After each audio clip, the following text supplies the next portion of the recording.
দেখছেন যে বিএনপির এই মুহূর্তে যে ভূমিকা, এটা নিয়ে কিন্তু খোদ বিএনপির ভিতরেই কিন্তু অনেকে একটু দ্বিধান্বিত যে তাদের স্ট্র্যাটেজি বা তাদের যে সিদ্ধান্ত বা বিভিন্ন বিষয়ে তাদের যে বক্তব্য, এগুলো আসলে বর্তমান বাস্তবতায় সঠিক কিনা, এটা নিয়ে কিন্তু অনেকেই সংশয় আছেন। এবং তারা অনেকে এ ধরনের প্রশ্ন করছেন যে আসলে বিএনপি এই মুহূর্তে তাদের হাতে যে সুযোগটা, অর্থাৎ একটা নির্বাচন হলে তারা যে জয়ী হয়ে ক্ষমতায় আসবে, তো মোটামুটি সকলেই নিশ্চিত। তো এই সুযোগটা কি তারা আবার হেলায় ফেলায় হাতছাড়া করে ফেলে কিনা, এটা নিয়েও কেউ কেউ প্রশ্ন তুলছেন। তো আপনার কাছে আমি জানতে চাই যে বর্তমান বাস্তবতায় বিএনপি যে ভূমিকা নিচ্ছে একটা রাজনৈতিক দল হিসেবে, আপনার কি মনে হয় যে তারা একদম রাইট ট্র্যাকে আছে, সঠিক ভূমিকা নিচ্ছে, এবং তাদের হাতে যে সুযোগটা এসেছে যে একটা নির্বাচনের মাধ্যমে জনগণের ভোটে নির্বাচিত হয়ে রাষ্ট্র ক্ষমতায় যাওয়া, এই সুযোগটা তারা কাজে লাগাবে? অথবা আপনি কি মনে করেন যে তারা আসলে বিভিন্ন তাদের যে বিরোধী পক্ষ হিসেবে যারা দাঁড়িয়ে গেছে তাদের যে কুটচাল, এই কুটচালের ফলে তারা এই সুযোগটা হাতছাড়া করে ফেলতে পারে?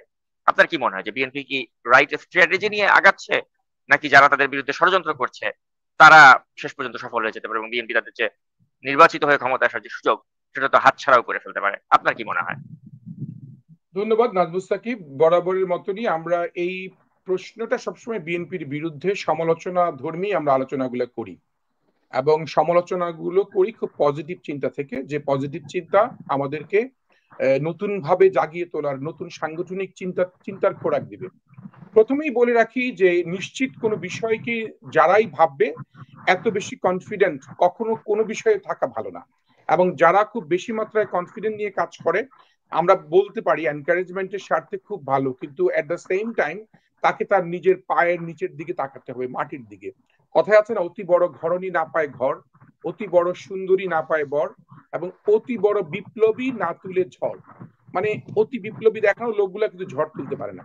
দেখা যাচ্ছে অনেক গ্রামের একজন অজপাড়াগা থেকে আসা একটা সংগঠক, সে বাংলাদেশে অনেক নতুন ধরনের বিপ্লব তৈরি করে দিয়েছে। সেটি হয়েছে অতীতে অনেক।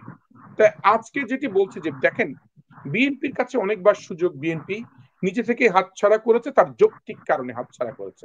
সুযোগগুলা কি ১/১১ সরকারের সময়ও কিন্তু ১/১১ সরকারের আমরা মাইনুদ্দিন ফখরুদ্দিনের বিরুদ্ধে অনেক কথা বলি, কিন্তু মাইনুদ্দিন ফখরুদ্দিন চেয়েছিল যে এই দেশটি আবারও বেগম খালেদা জিয়ার হাতেই চলে যাক, যাতে অ্যাটলিস্ট নিরাপদ থাকে।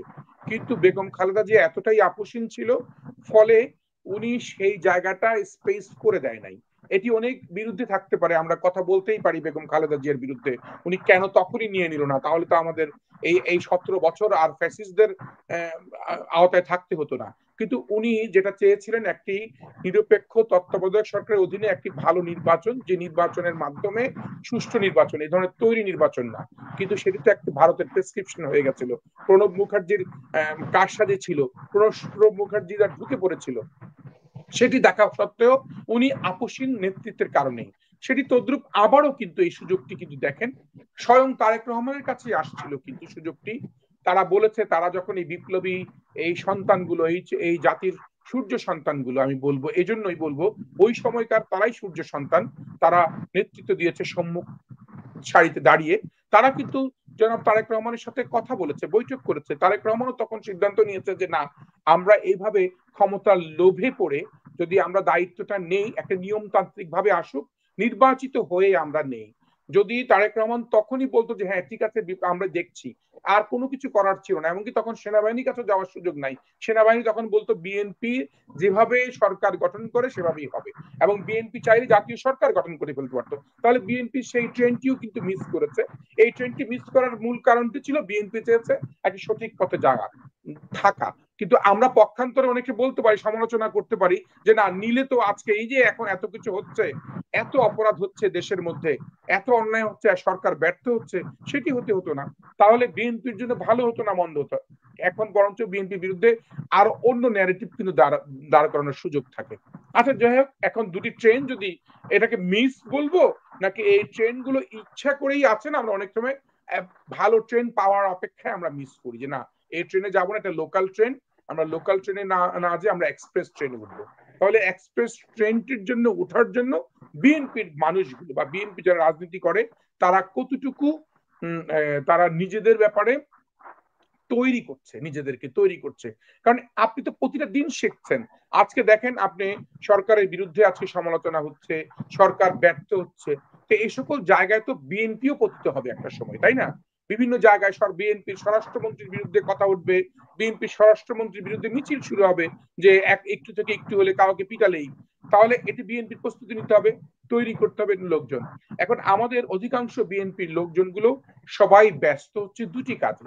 একটি হচ্ছে তাকে যেন তেন ভাবে এমপি হতে হবে, এমপির দৌড় এসে ব্যস্ত, রাষ্ট্র দেশ জাহান নামে যাক, তাকে এমপি হতে হবে। ফলে পুরো পুরো রাজনৈতিক দলের একটি বৃহৎ অংশের নেতাগুলো যখন নির্বাচনের দৌড়ে চলে যায়, তখন রাষ্ট্রের অনেক চিন্তার ক্ষেত্রে দলের প্রধান বা দলের শীর্ষে থাকা মানুষগুলো বেসামাল হয়ে যায়। তখন তারা চিন্তা করে আরে এসব লোক তো ব্যস্ত এখন নির্বাচন নির্বাচন নিয়ে ব্যস্ত, এবং ওদের সুরেই কিন্তু নির্বাচনের কথাগুলো বারবার বলতে হয়। এবং বিএনপির মুখ দিয়ে তাই মানুষ, জনগণ শুধু নির্বাচনের কথা শুনে, ফলে বিএনপি একটু একটু সেন্সিটিভ জায়গায় পড়ে যায় এত জনপ্রিয়তা থাকা সত্ত্বেও, কারণ এই লোকগুলো সব চলে যায় শুধু নির্বাচনের দৌড়ে। এখন এখানে কি করতে হবে? এই সমালোচনার ফলাফলটি হচ্ছে সবাইকে রাষ্ট্র চিন্তাটাকে মাথায় রেখে নির্বাচনের দৌড় দিতে হবে, যে রাষ্ট্রে এখন এই ঘটনা ঘটছে, রাষ্ট্র এখন সংকটকালীন অবস্থায়, কারণ এই সংকট সৃষ্টি করে যদি নির্বাচন পিছায়, যে মানুষটি এমপির দৌড়ে ব্যস্ত সে কিন্তু পিছিয়ে যাচ্ছে। কেন?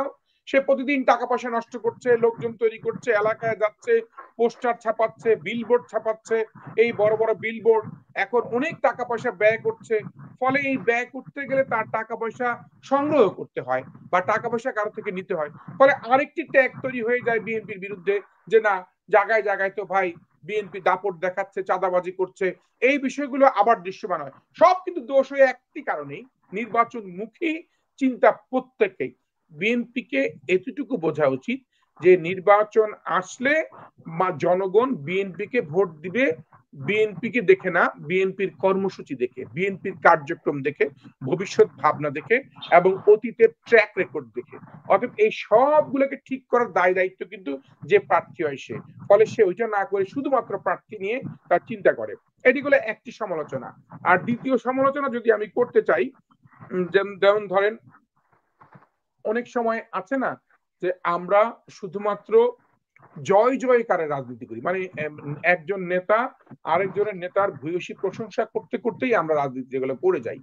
ফলে এই যে রাজনীতির যে প্র্যাকটিসটা, এই প্র্যাকটিসটা হয়ে গেছে কি প্রশংসা করা ছাড়া আর কোন রাজনীতি, নিজের দলের মধ্যে যখন আপনি শুধুমাত্র তেলবাজি এবং অতিরিক্ত তৈলমর্দন করে যাবেন, সেখানে আর পলিটিক্যাল প্র্যাকটিসটা থাকে না।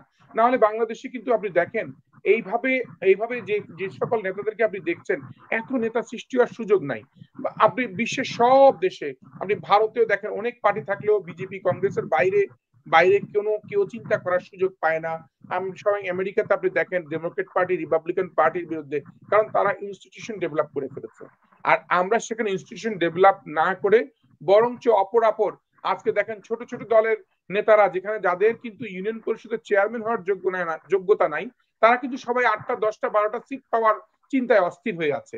এবং এই অস্থিরতা থেকেই আজকে বাংলাদেশে দেখেন মানে কেন রাষ্ট্রপতির সাথে প্রধান বিচারপতি সৈয়দ রেফাত আহমেদের সেনাপ্রধানের সাথে বসতে হচ্ছে, কেন আজকে আবারও সেই বিমান দুর্ঘটনার পরে এত বড় ধরনের একটা বিভৎস স্মৃতিচারণ করতে চাই না, কষ্টের স্মৃতিচারণ করতে চাই না আবারও, তখনও বসেছিল ডক্টর ইউনূস সাহেব বিপজ্জনক মুহূর্তে। ঠিক তদ্রুপ এখন ডক্টর ইউনূস সাহেব যে বসছেন, তার মানে উনাদের মধ্যে শঙ্কা কাজ করছে। উনারা যদি আজকে ধরেন মনে করেন হঠাৎ করে লেজ গুটিয়ে পালিয়ে যদি যায়, ছেড়ে যদি চলে যায়, আপনি চিন্তা করতে পারেন রাষ্ট্র কোন সংকটের মধ্যে পড়বে। তখন এই যে নির্বাচনের দৌড়ে থাকা লোকগুলো জায়গায় জায়গায় যে নির্বাচন করেছে, তখন তাদেরকে আবার ফেরত আসতে হচ্ছে না, দেশে ঢাকায় চলে আসতে হচ্ছে না, এলাকায় থাকবে, মানুষের সাথে থাকবে, সব ঠিক আছে, কিন্তু মানুষের সাথে থাকার জন্য সঠিক রাজনীতিটা নিয়ে থাকা উচিত। বিএনপির যে কাজটি সবচেয়ে বেশি উত্তম যে কাজটি করে যাচ্ছে, সেটি হচ্ছে 31 দফার একটি মেসেজ তারা দিয়ে যাচ্ছে সব জায়গায়, কিন্তু 31 দফার কার্যক্রমগুলোকে মাঠে কিভাবে এক্সিকিউট করবে, সেই এক্সিকিউট গুলা একটা একটা একটা করে ধরিয়ে দেখানোর এখন সময় এসেছে। এবং মনেই রাখতে হবে যে বিএনপি ছাড়া বাংলাদেশকে এখন এই বড় খাদের থেকে উদ্ধার করার আর কেউ নাই।